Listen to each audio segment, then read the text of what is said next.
चतुर्थोध्याय इंद्रादि देवताओं द्वारा देवी की स्तुति, जिसे शक्रादि स्तुति कहते हैं। चतुर्थ अध्याय में महिषासुर के वध से अत्यंत हर्षित देवतागण भगवती की शक्रादि स्तुति से पूजा करते हैं और उन्हें प्रसन्न करके यह वरदान मांगते हैं कि संकट के समय स्मरण करने मात्र से देवी उनकी सारी बाधाओं को नष्ट करने के लिए सदैव उपस्थित रहे।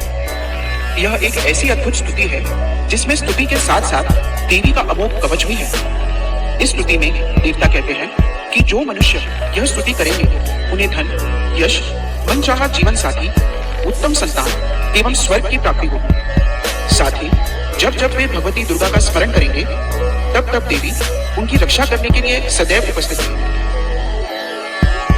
इस अध्याय का पाठ करते समय हमें इस प्रकार देवी का ध्यान करना चाहिए। सिद्धि की इच्छा रखने वाले पुरुष जिनकी सेवा करते हैं तथा देवता जिन्हें सब ओर से घेरे रहते हैं, उन जया नाम वाली दुर्गा देवी का ध्यान करें। उनके श्री अंगों की आभा काले मेघ के समान श्याम है। वे अपने कटाक्षों से शत्रु समूह को भय प्रदान करती हैं। उनके मस्तक पर आबद्ध चंद्रमा की रेखा शोभा पाती है। वे अपने हाथों में शंख, चक्र, कृपाण और त्रिशूल धारण करती हैं। उनके 3 नेत्र हैं। वे सिंह के कंधे पर चढ़ी हुई हैं और अपने तेज से तीनों लोगों को परिपूर्ण कर रही हैं। ऋषि कहते हैं, अत्यंत पराक्रमी दुरात्मा महिषासुर तथा उसकी दैत्य सेना के देवी के हाथ से मारे जाने पर इंद्र आदि देवता प्रणाम के लिए गर्दन तथा कंधे झुकाकर उन भगवती दुर्गा का उत्तम वचनों द्वारा स्तवन करने लगे। उस समय उनके सुंदर अंगों में अत्यंत हर्ष के कारण रोमांच हुआ था। शक्रादि स्तुति। देवता बोले, संपूर्ण देवताओं की शक्ति का समुदाय ही जिनका स्वरूप है तथा जिन देवी ने अपनी शक्ति से संपूर्ण जगत को व्याप्त कर रखा है, समस्त देवताओं और महर्षियों की पूजनीय उन जगदम्बा को हम भक्ति पूर्वक नमस्कार करते हैं। वे हम लोगों का कल्याण करें। जिनके अनुपम प्रभाव और बल का वर्णन करने में भगवान शेषनाग, ब्रह्मा जी तथा महादेव जी भी समर्थ नहीं है। वे भगवती चंडिका संपूर्ण जगत का पालन एवं अशुभ भय का नाश करने का विचार करें। जो पुण्यात्माओं के घरों में स्वयं ही लक्ष्मी रूप से, पापियों के यहाँ दरिद्रता रूप से, शुद्ध अंतःकरण वाले पुरुषों के हृदय में बुद्धि रूप से, सत्पुरुषों में श्रद्धा रूप से तथा कुलीन मनुष्यों में लज्जा रूप से निवास करती है, उन आप भगवती दुर्गा को हम नमस्कार करते हैं। देवी, आप संपूर्ण विश्व का पालन कीजिए। देवी, आपके इस अचिंत्य रूप का, असुरों का नाश करने वाले भारी पराक्रम का तथा समस्त देवताओं और दैत्यों के समक्ष युद्ध में प्रकट किए हुए आपके अद्भुत चरित्रों का हम किस प्रकार वर्णन करें।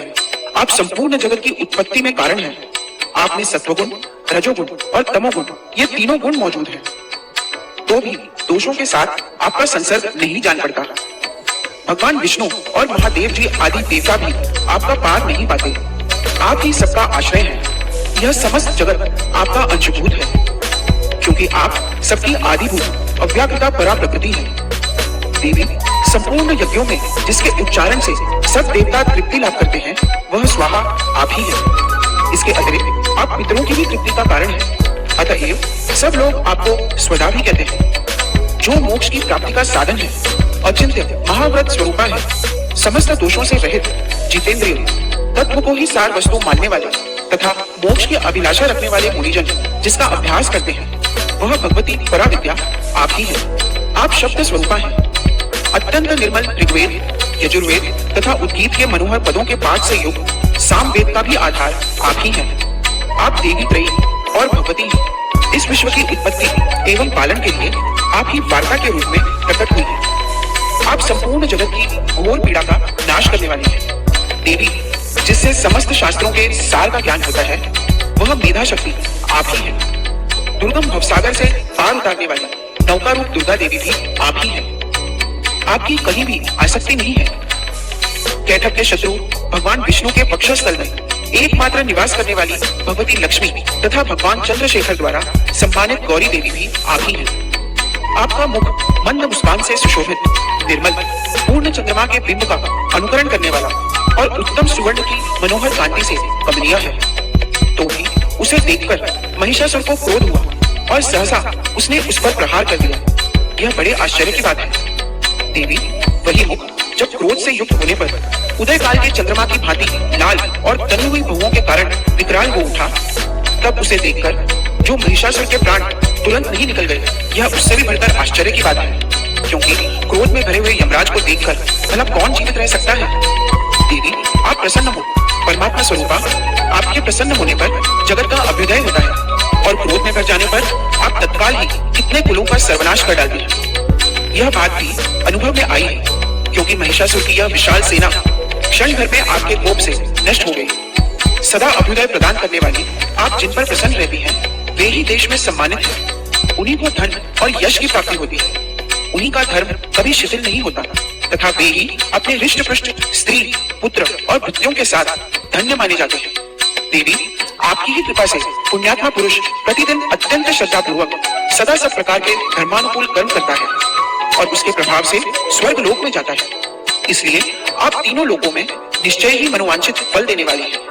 माँ दुर्गे, आप स्मरण करने पर सब प्राणियों का भय हर लेती है और स्वस्थ पुरुषों द्वारा चिंतन करने पर उन्हें परम कल्याणमयी बुद्धि प्रदान करती है। दुख, दरिद्रता और भय हरने वाली देवी, आपके सिवा दूसरी कौन है जिसका चित्त सबका उपकार करने के लिए सदा ही दयाद्र रहता हो। देवी, इन राक्षसों के मारने से संसार को सुख मिले तथा ये राक्षस चिरकाल तक नरक में रहने के लिए भले ही पाप करते रहे, इस समय संग्राम में मृत्यु को प्राप्त होकर स्वर्ग लोक में जाएं, निश्चय ही यह सोचकर आप शत्रुओं का वध करती हैं। आप शत्रुओं पर शस्त्रों का प्रहार क्यों करती हैं? समस्त असुरों को दृष्टिपात मात्र से ही भस्म क्यों नहीं कर देती? इसमें एक रहस्य है। ये शत्रु भी हमारे शस्त्रों से पवित्र होकर उत्तम लोकों में जाएं, इस प्रकार उनके प्रति भी आपका विचार अत्यंत उत्तम रहता है। खड़ग के तेजपुंज की भयंकर दीप्ति से तथा आपके त्रिशूल के अग्रभाग की घनीभूत प्रभा से चौंधियाकर जो असुरों की आंखें फूट नहीं गई, उसमें कारण यही था कि वे मनोहर रश्मियों से युक्त चंद्रमा के समान आनंद प्रदान करने वाले आपके इस सुंदर मुख का दर्शन करते थे। देवी, आपका शील दुराचारियों के बुरे बर्ताव को दूर करने वाला है। साथ ही यह रूप ऐसा है जो कभी चिंतन में भी नहीं आ सकता और जिसकी कभी दूसरों से तुलना भी नहीं हो सकती, तथा आपका बल और पराक्रम तो उन दैत्यों का भी नाश करने वाला है जो कभी देवताओं के पराक्रम को भी नष्ट कर चुके थे। इस प्रकार आपने शत्रुओं पर अपनी दया ही प्रकट की है। वरदायिनी देवी, आपके इस पराक्रम की किसके साथ तुलना हो सकती है? तथा शत्रुओं को भय देने वाला एवं अत्यंत मनोहर ऐसा रूप भी आपके सिवा और कहाँ है? हृदय में कृपा और युद्ध में निष्ठुरता, ये दोनों बातें तीनों लोगों के भीतर केवल आपने ही देखी गई है। माता, आपने शत्रुओं का नाश करके इस समस्त त्रिलोकी की रक्षा की है। उन शत्रुओं को भी युद्ध भूमि में मारकर स्वर्ग लोक में पहुंचाया है तथा उन्मत्त दैत्यों से प्राप्त होने वाले हम लोगों के भय को भी दूर कर दिया है। आपको हमारा नमस्कार है। कवच आरंभ। देवी, आप शूल से हमारी रक्षा करें। अंबिके, आप खड़ग से भी हमारी रक्षा करें तथा घंटा की ध्वनि और धनुष की टंकार से भी हम लोगों की रक्षा करें। चंडिके, पूर्व, पश्चिम और दक्षिण दिशा में आप हमारी रक्षा करें तथा ईश्वरी, अपने त्रिशूल को घुमाकर आप उत्तर दिशा में भी हमारी रक्षा करें। तीनों लोकों में आपके जो परम सुंदर एवं अत्यंत भयंकर रूप विचरते रहते हैं, उनके द्वारा भी आप हमारी तथा इस भूलोक की रक्षा करें। अंबिके, आपके कर पल्लवों में शोभा पाने वाले खड़ग, शूल और गदा आदि जो जो अस्त्र हों, उन सबके द्वारा आप सब ओर से हम लोगों की रक्षा करें।